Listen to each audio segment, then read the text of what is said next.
মুর্শিদাবাদ বিধানসভার বিজেপি মনোনীত প্রার্থী গৌরীশঙ্কর ঘোষ লালবাগ মহকুমা শাসকের দফতরে মনোনয়নপত্র জমা দিলেন।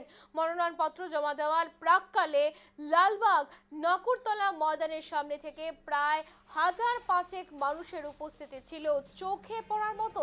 একটি বর্ণাঢ্য শোভাযাত্রার অর্থাৎ বিজয় সংকল্প র্যালি নাকুরতলা ময়দান থেকে বন্যদ বিজয় সংকল্প র্যালি পৌঁছায় লালবাগ মহকুমা শাসকের দফতরের সন্নিকট পর্যন্ত। পথে মানুষজন, বিশেষ করে মায়েরা উলুধ্বনি, শঙ্খধ্বনি, মিষ্টি মুখ, পায়েস মুখ ও বিজয় তিলক পরিয়ে প্রার্থীকে মনোনয়ন জমা দেওয়ার জন্য পাঠান।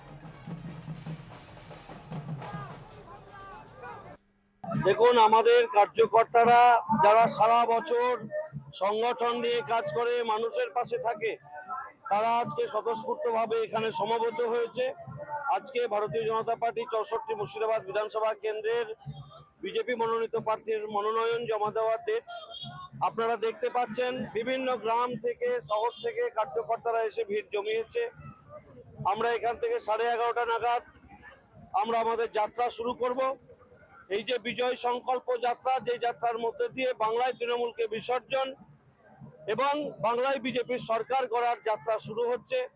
আমরা দীর্ঘদিন ধরে বাংলায় যে পরিবর্তনের দাবি জানিয়ে আন্দোলন করছি, বাংলার মানুষ যে পরিবর্তন চাইছে, বাংলার মানুষ তৃণমূলের হাত থেকে পরিত্রাণ চাইছে, সেই পরিত্রাণের জন্য ভারতীয় জনতা পার্টি বাংলার মানুষের গণতন্ত্র রক্ষার লড়াই শুরু করেছেন।